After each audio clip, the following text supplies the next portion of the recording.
constantly reminding me that they care about me. Now, is the owner of the studio really the one that's sitting there caring about me, or does she have some amazing tech in the background that's helping her? If that local hairdresser is having 1 in 3 of her clients not turn up for an appointment, pick that problem and solve that for them. Solve that by sending out reminders, making sure that you confirm the appointments rather than sitting at sort of a 70% show rate.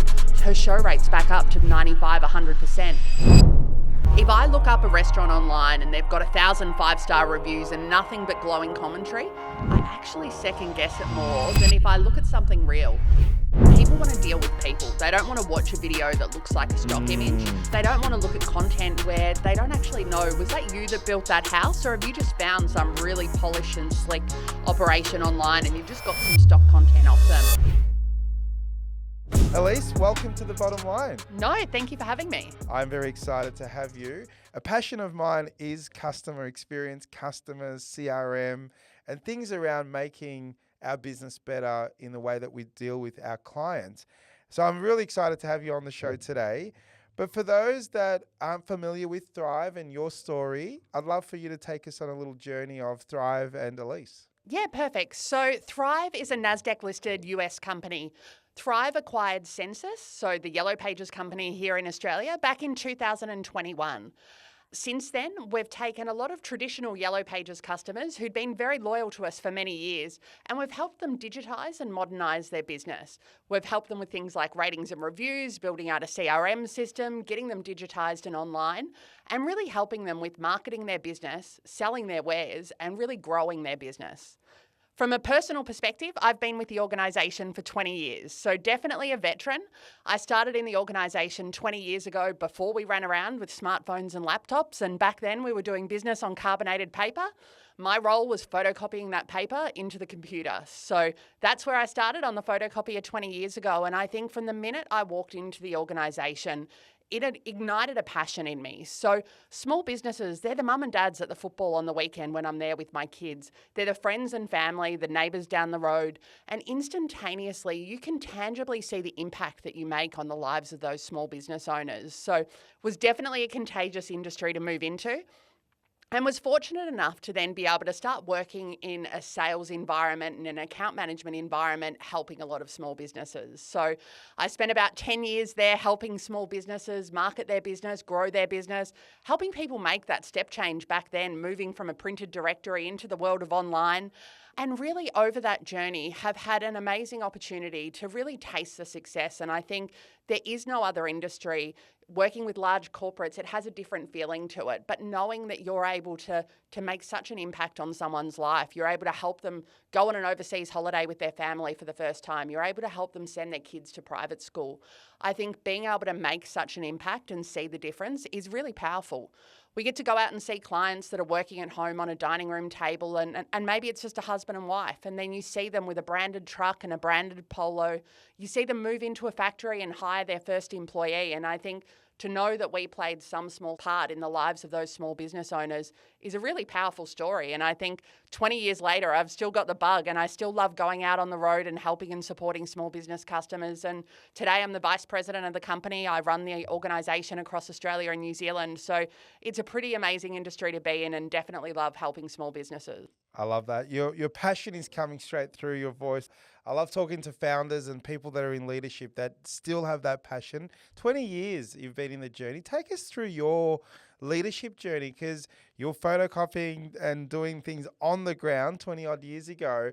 I'd love for our audience that are maybe not business owners just yet, or they're executives or middle management that are looking at growing into a senior role. Take us through your leadership journey and your journey of growth within the company. Well, I think as an individual, I probably struggled a little bit in my early 20s, finding that passion and finding what I wanted to do with my life. I'd worked in the higher education sector and I enjoyed my job, but it didn't put that fire in my belly. And I think the minute I started in the organisation, and as tongue-in-cheek as this is, we had a CEO at the time, and I said to myself and maybe a couple of my close friends, one day I'm going to have his job. And I think as a big, bold person in their 20s who had a big, bold ambition and a big, bold dream, back then in business, there was no women in senior leadership positions. There was no women running companies. And for me, that was a challenge and an opportunity, and one that I absolutely embraced. From there, I had an incredible manager that I worked with in the early days, and he gave me the opportunity to go and work in the marketing department, go and spend some time with legal, go out on the road with some of our sales reps. And I came back in and I was like, I've found it. I want to be an account manager. I want to be on the road. And he said, that is amazing. Here is a headset. You start in the call center on Monday. And so for me, that then ignited a passion. I wanted to get into that role on the road. So I went and took the job in the contact center. I worked in sales and service. I absolutely made sure that I looked after every customer's need and requirement. And the minute I hit my target, I was fortunate enough to be given an opportunity to get that dream job as an account manager. I then worked in that role for about 5 or 6 years, managing portfolios of small business customers, looking after sort of 250 clients a year, managing all of their marketing and advertising requirements. And I was also then fortunate enough that I had a leadership team that believed in me. I put my hand up for everything. I never said no to anything. And I was given a leadership opportunity to look after a management team while a manager was on maternity leave. From there, I absolutely continued to love it. It was an opportunity to not only help small business owners, but to help the 10 or 12 people in my team achieve their why and achieve their dreams. And so I did that and stayed in those roles for about 10 years. And then I'm going to say I got really itchy feet. I could do my role inside and out. I didn't have to think about it. I knew that I'd finish number one every year because I'm a passionate, hardworking individual. And so I then went and explored a whole heap of different functions across the business. I worked in our operations team. I worked in project management. I looked after our human resources function. I went back to school and I became a project manager. I ultimately took over the program management office of the organisation. But I then started to get, it's almost like a loneliness. I missed the customers and I missed feeling the success. I was that one step too far removed from being able to tangibly feel the impact that we were making on the lives of small business owners. Now that worked twofold because we then went and stood up a customer function where I took it as my mandate to make sure that for everybody that wasn't in a customer facing role, that we could help spread the joy of those customers to them and really make them feel the impact that they were having, because I think we're all contributing to the success. They just don't tangibly always get to see it. So I then moved across and back into a sales role. I started as the general manager of sales for the company, moved into the role of chief revenue officer. And then when the acquisition between Thryv and Census took place, I took over as vice president of Australia. From there, we've gone from strength to strength. We've built a really successful software company on this side of the world in Australia. The team went on to acquire the Yellow Pages over in New Zealand, and I was lucky enough to get the opportunity to head up both organisations. So today, sitting in the role of Vice President of Australia and New Zealand. So amazing story. Let's dive into what Thryv does. So in simplistic terms, can you sort of describe the solutions that Thryv solves for small business? Yeah, I think for a lot of small business customers, we're solving that thing that keeps them awake at 3 o'clock in the morning. They set out with a dream and a passion. It was somebody that loved Pilates and health and fitness that decided to open a studio. It was someone that wanted to work with their hands outside and not sit in a desk job that decided to become a plumber or an electrician or a builder and start their own business. But they didn't start those businesses to be bogged down with admin, to be spending time away from their family. And really, we're trying to help them solve the burning problems that they have. If those problems are that they don't have enough clients coming in, we can absolutely solve it for them. If they're spending too much on marketing and not generating enough business, we can solve those problems. And I think we really know the realms by which we play in. So we're not trying to be an accounting software and absolutely integrate with all of the key accounting softwares, knowing that they are playing a key part in it. But we really want to help businesses be found online. We want to help small businesses grow their business. We want to help them build their brand, from websites to social media, all of those things. And I think over the past 20 years, the biggest takeaway that I have, it has got more and more complicated. 20 years ago, you needed a couple of business cards, a logo on your van, and add in the Yellow Pages, and you were good to go. 20 years later, you need to be on search engine marketing, search engine optimization. You need to be on socials, but all of those social channels. You need to be able to be keeping a database and communicating with your customers. And there's so many things that you need to keep across that for us, it's really about keeping it simple for a small business customer, letting them manage their business from their pocket or their desktop, and really trying to do it in a way that is so simple and easy for them that it doesn't take them away from their job. Yeah. And for small business today, what does great customer experience really mean? And why is it so critical for the success of business? Yeah, I think, 20 years ago or even 10 years ago, there was lots of tools and technology available for big corporate companies. They built out these amazing CRMs using big technology systems. They were emailing out their customer base. But that has completely been democratized now, and all small businesses have got access to amazing tools and tech to be able to support their business. My Pilates studio sends me a reminder when I don't turn up to class for a week or so. They remember my birthday and send me a message with a little coupon welcoming me to the studio to get 20% off some product. They're constantly reminding me that they care about me. Now, is the owner of the studio really the one that's sitting there caring about me, or does she have some amazing tech in the background that's helping her? Does that studio have somebody that's helping them book all of those appointments? No, they're using a piece of technology that has great booking software so that she can spend her time in the studio running classes and not having to follow up with clients and remind people about their classes.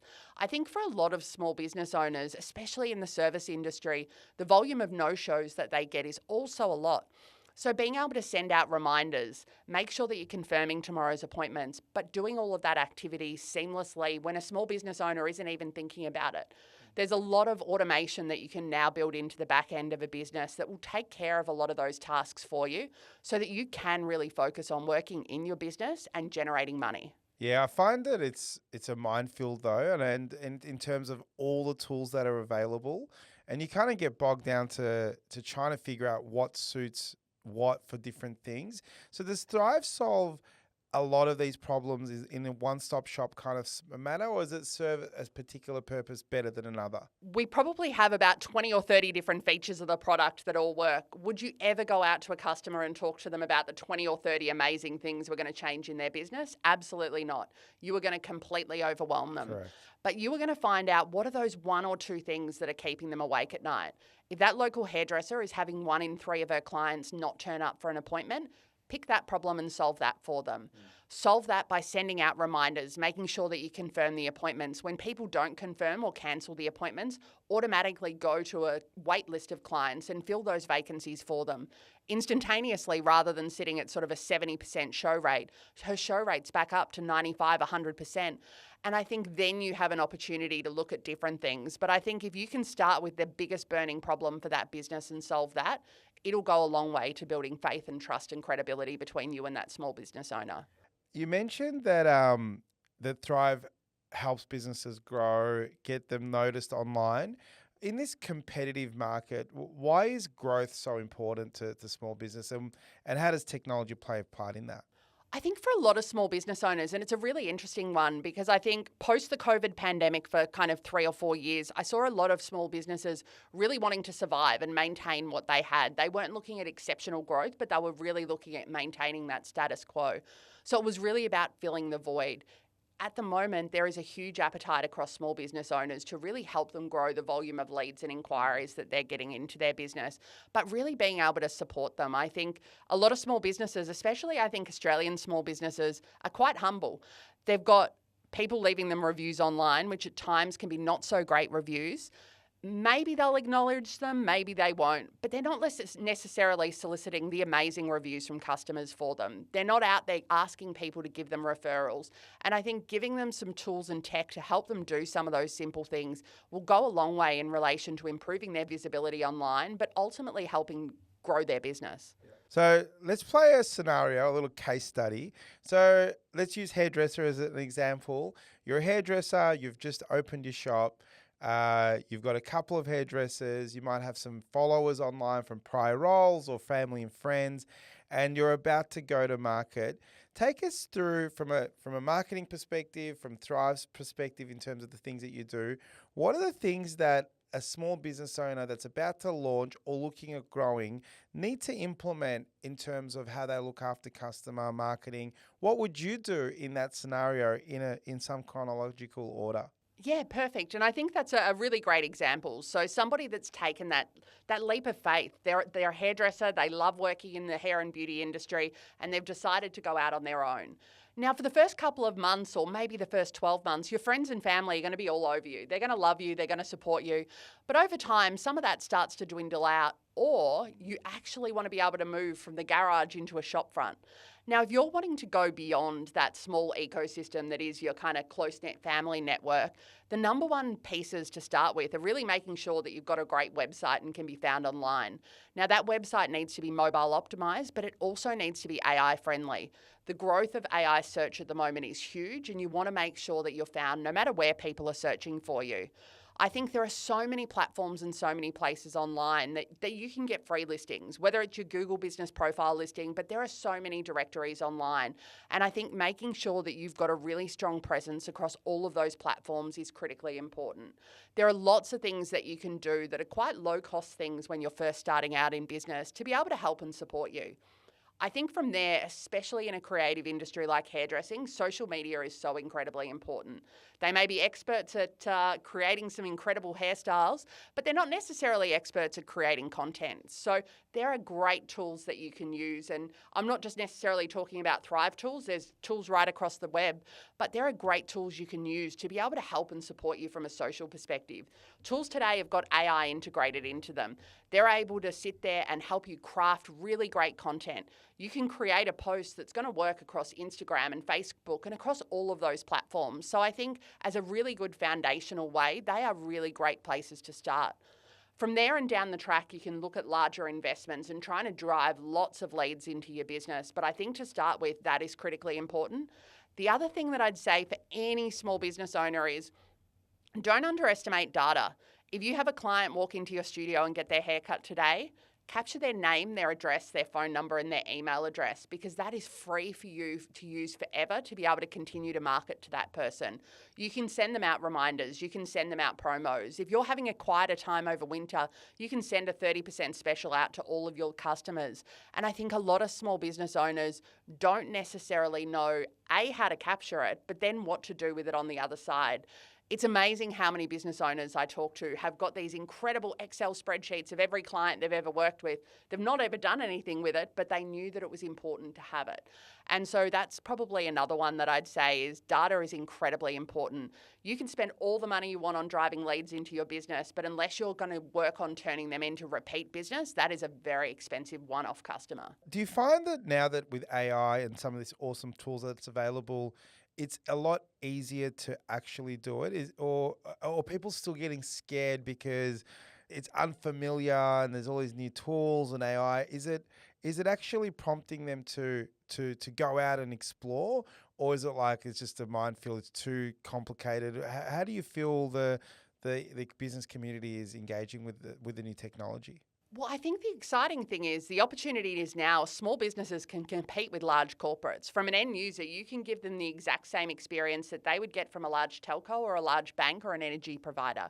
So that is super exciting. But I think for small business owners, some of those initial steps are daunting. They've been experts at their craft for a really long time, and getting them to have the confidence in order to use some of this tech can be a little scary for a small business owner. But I think I would encourage everyone to start small, pick an area that you are comfortable in, that you're comfortable to fail in. And some of those might just be that you're getting automated reminders when someone leaves you a review online, and you're going to use AI to help you craft a response. Now, it may send back 2 or 3 different ways in which you could respond to that review. You can go in and edit it, you can personalize it, but it's just going to help you and save you time. And I think for a lot of business owners, it's helping them have that really professional front. For a lot of customers, I think it is amazing what you can do with tech now. I think of an alterations client that we have that I was out seeing recently. Her business has grown 2.5 times over the past couple of years. Now, she's had her alterations business. She's in her 50s. She's had it for her entire life. It's been an incredibly successful business, but just starting out small. And I think piece after piece she's kind of built on. She bought her first smartphone because we were working with her. She bought a hot pink laptop to help run her campaigns on. But I think we took her from a sewing machine and gave her that confidence that she didn't need to spend a whole heap of money working with a large marketing company. She could use the tools, and we could instill the confidence in her that she could build her brand herself. She now gets inquiries for people wanting their wedding dress altered while she's sleeping at night. They're making online bookings for her, and she's coming in the morning with a book of business that's scheduled the night before. I think the other really interesting one today is younger people. So 20 years ago, business was done 9 to 5. I can tell you now, having a child in his 20s, he sits on his bed at all hours of the day doing business online on his phone. You need to be accessible 24/7. You need to give people the opportunity to be able to make bookings and communicate with you. You don't necessarily need to be able to respond to them all in the middle of the night, but you need to be there and be present. And I think that is also really important, because no longer is it just between 9 and 5 on kind of a landline phone. They're now messaging you on Messenger and WhatsApp. They're calling you on the phone, texting you. You are contactable 24/7. So making sure that there is an easy way for them to manage that, I think, is really important. I love that. Let's talk about video. I know that just internally with the stuff we're doing with our marketing and the marketing agencies that we use, we've really ramped up video. The podcast, when we originally launched it, was audio only. And over the journey, especially in the last 2 years, we've been fortunate enough to have the studio with video content. How important is video content in today's marketing strategy and getting yourself out there in terms of getting attention? I think it is really important, but I think the piece is content doesn't have to be completely polished. You don't need a professional photographer filming you. It is amazing what you can do on a smartphone these days. And if you are a carpenter and building a house, I would say capture as much content as you can through the process. It may just be 30-second snippets of the frame going up, the walls going up, the roof getting put on.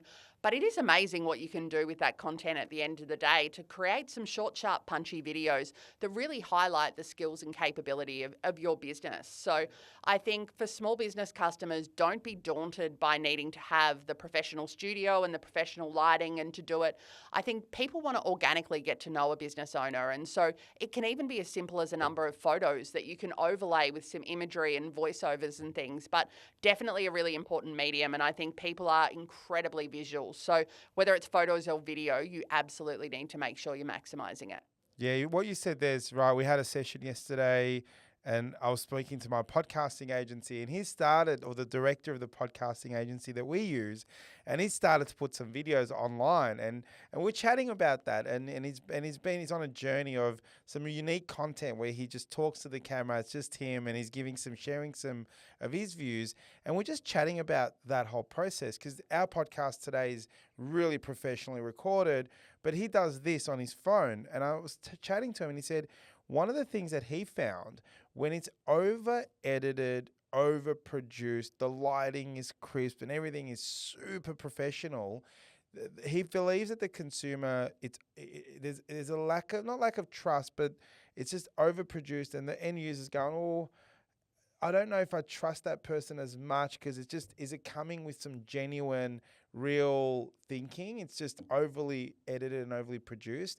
When you make mistakes online and when you actually don't have the best video content, he feels that he's getting a lot more traction on those type of content purely because it's genuine, it's coming from the heart. There's that trust factor.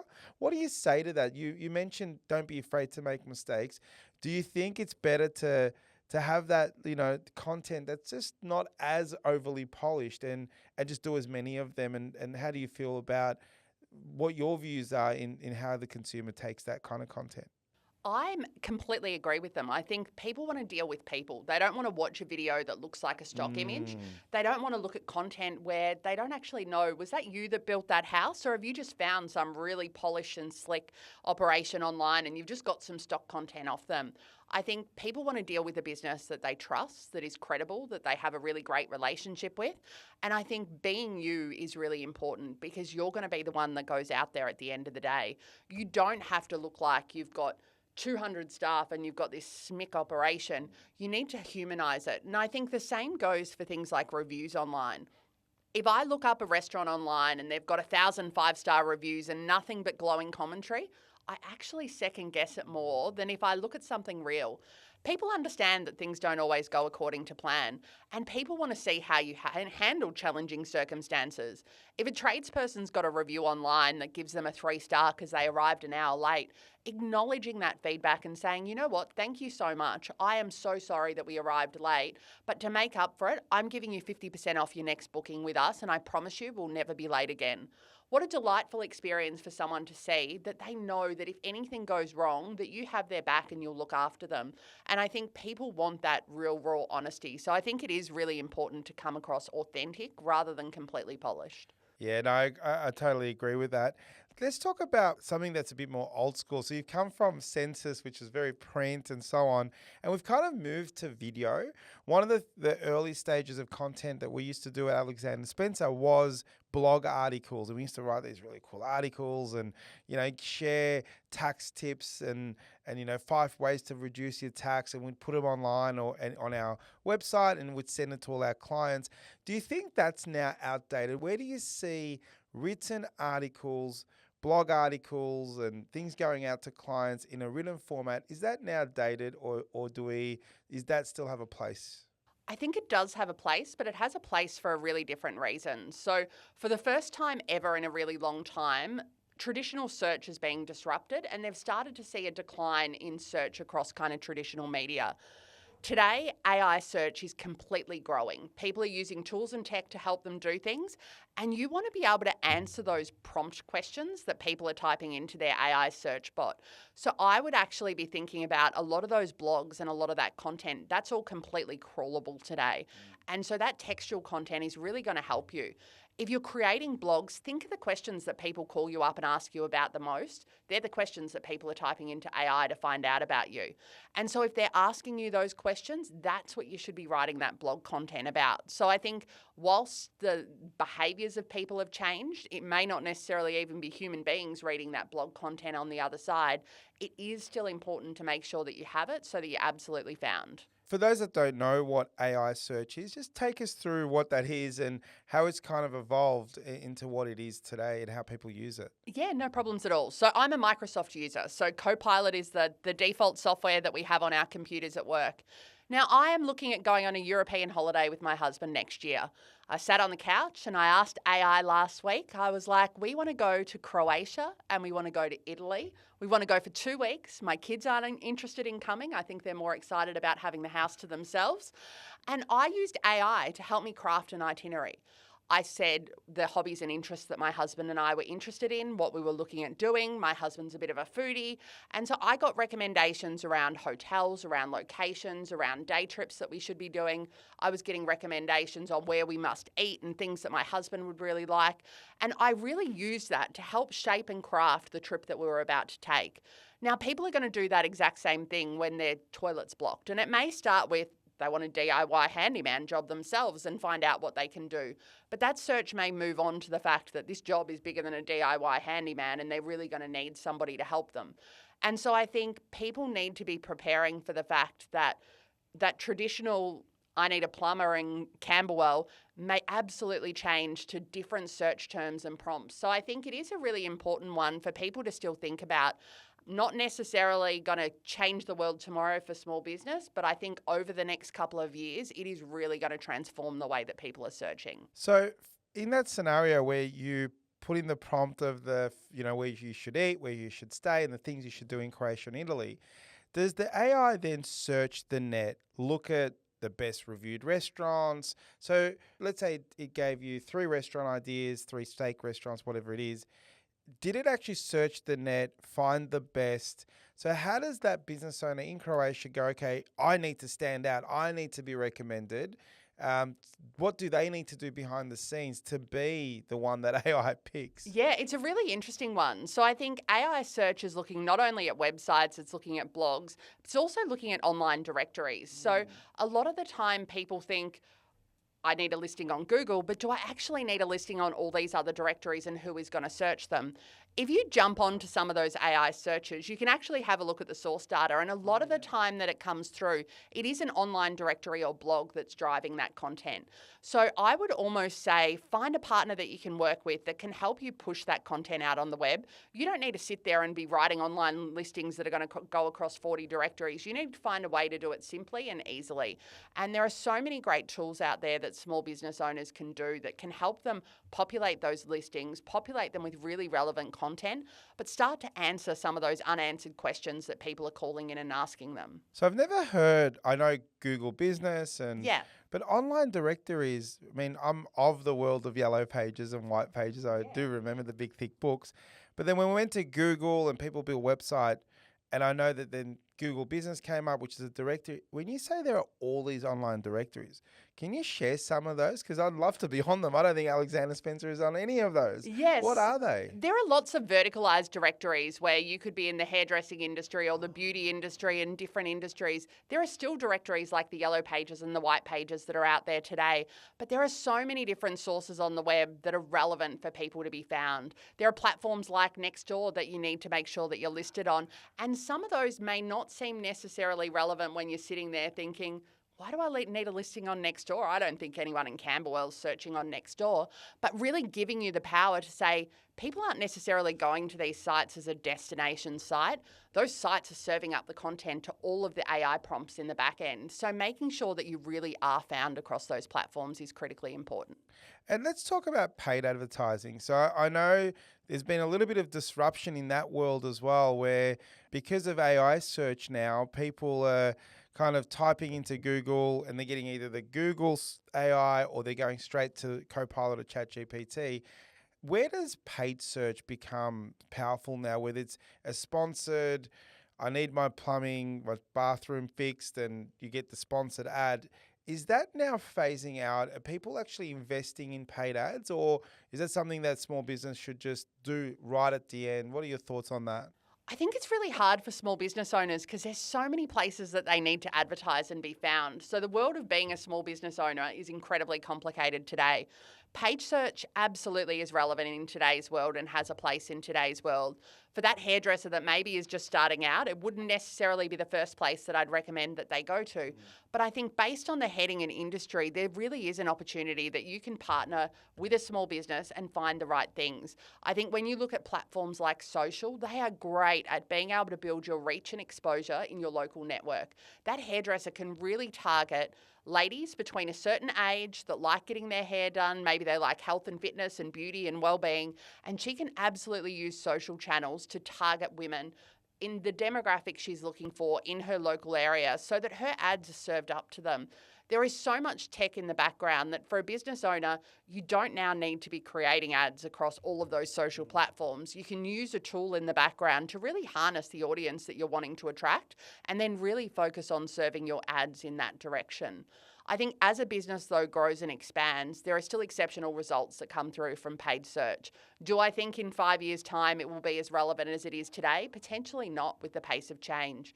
But I think if I rewind over my journey, 20 years ago, it was just an ad in the phone book. You then needed a website. You then started to need some social channels, a Facebook page.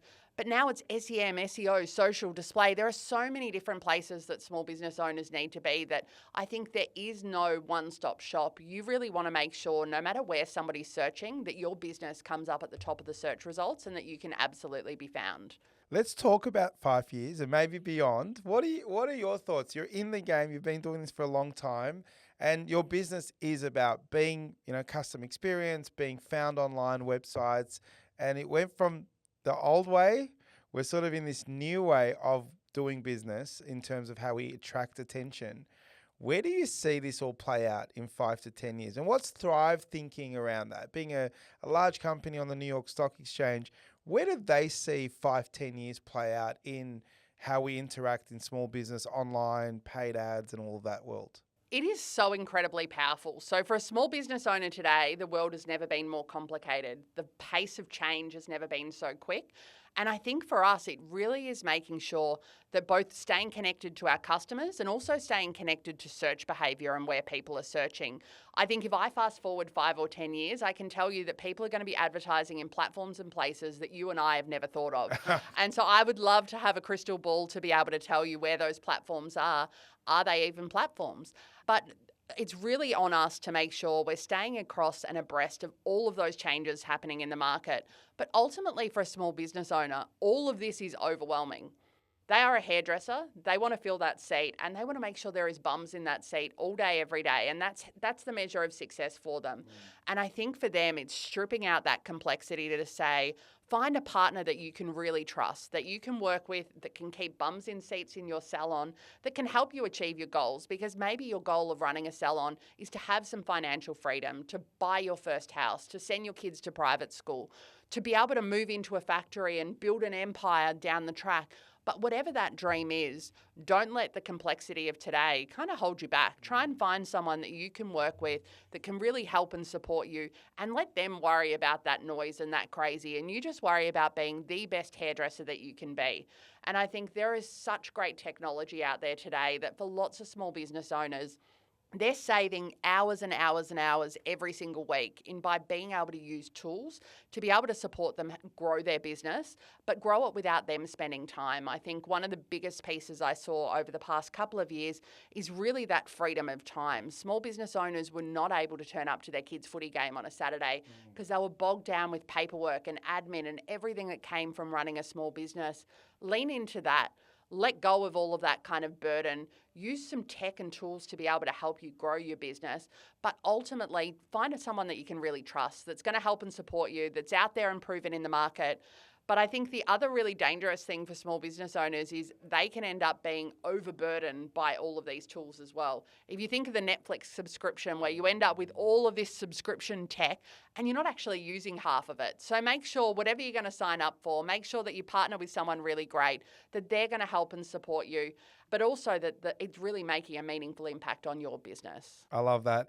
If you could leave business owners with one piece of advice to strengthen customer loyalty, what would that be? Mine is, think of the one problem that you have in your business, the biggest burning platform that is keeping you awake at night, and go and find someone to partner with that can absolutely solve that problem for you.